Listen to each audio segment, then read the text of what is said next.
The win lifts Swansea into the Championship playoff positions for the first time this season as they rise to 6th. 7:45. Now, rent for tenants in Scotland will be frozen until the end of March next year if legislation passes today as expected. Plaid Cymru have called on the Welsh Government to do the same, but they responded by saying there are fears of unintended consequences where landlords could react by selling up and leaving the market. What do you think about this? You can text 8 10 12. Do you think rents should be frozen in Wales? You can also tweet us at BBC Radio Wales. Well, Douglas Haig is landlord from Cardiff and representative of the National Residential Landlords Association. And David Wilton is the chief executive of the tenants group, TPAS Cymru. Good morning to you both. Good morning. Douglas, first of all then, it does seem that this is likely to pass in Scotland today. Why don't you support a rent freeze? I think you firstly have to look at what the data is available, and if you properly look at that, you find that actually rents are not rising anywhere near as quickly as some people will have you believe. If you look at the data over the last 10 years, Welsh rents have gone up by approximately 1%. We're looking at about 1.7% at the moment. And bringing in ill-judged legislation to govern things that are not actually really having a problem right now will have unintended consequences, as you mentioned in your initial stages, by destabilising the market and giving less confidence to landlords to continue to rent in the future. David, give us the tenants' point of view. I think, as Douglas said, the rents aren't rising maybe as much as the data suggests, but that's a reason for a freeze, to allow a bit of stability and a bit of security for tenants at the moment in this quite challenging time. Is why housing and energy have been the big two subjects, and why caps and I don't think anyone's looking for a long-term ban on this or freeze. It's just to give a little bit of stability until we see in the spring a lot of people's wages, whether they're going to get a wage rise, is often in the spring and stuff. And it just gives a little bit of stability through the winter, through these challenging times. And Douglas, can you see that point? Why stability might be needed now, and if it is only short term to get tenants through the winter, I mean, should that be looked at? Does that sway your opinion a bit? I think we're always sympathetic of what's going on in the markets at the moment, and everybody's suffering in different ways. And absolutely, some sort of stabilisation is. I can see the appeal of it, but what then happens is when you get short-term interventionist measures like this, the landlords at the moment really don't tend to raise their rents during tenancies, because they're comfortable if they've got a good tenant that's paying and looking after the property, that they want to keep that tenant and they want to keep them happy. So as a result, you actually find very few rent increases during tenancies. What happens with something like this is landlords say, "Oh, well, what else? And how else is the government going to start intervening? Or maybe I should take the opportunity to increase rents more, or do I actually want to be in this marketplace at all?"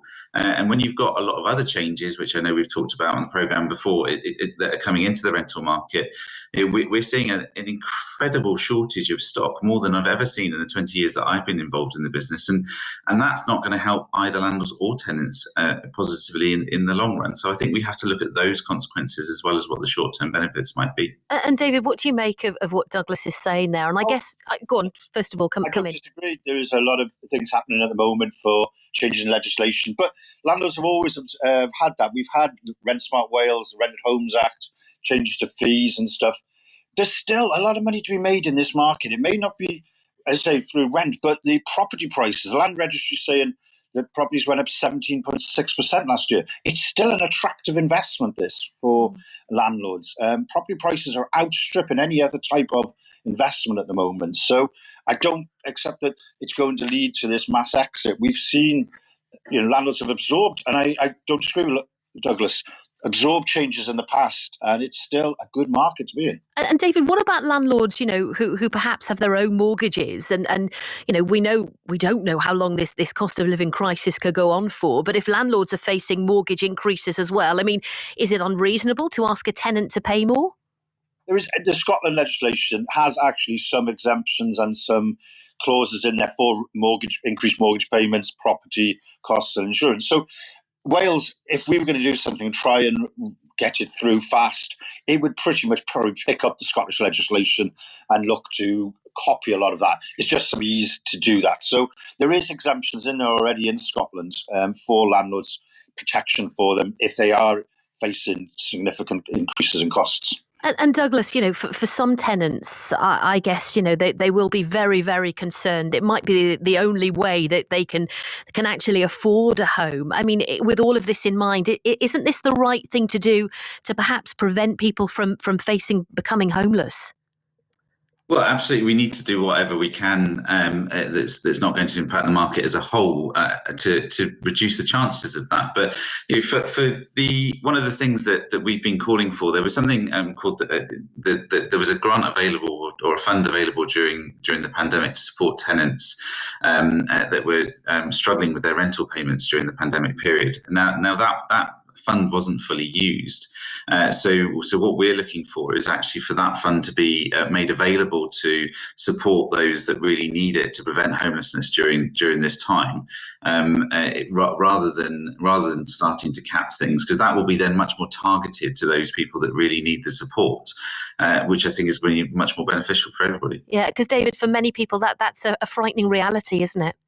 Yes, the issue with some of the support schemes was the reason why it was never spent is people just aren't aware of it. There's a lot of tenants who are more vulnerable, fallen through different nets, and they're not aware of their rights, or they're not aware of what's available to them. We have a sad, decline in media consumption and things like that. So this is why sometimes a more intervention approach is needed, just to benefit everybody rather than those who just are aware of the schemes that are out there. Well, we'll wait to see what happens in Scotland today. That legislation, though, expected to pass. Douglas, David, thank you very much, both of you, for coming on and sharing your views on this with us this morning.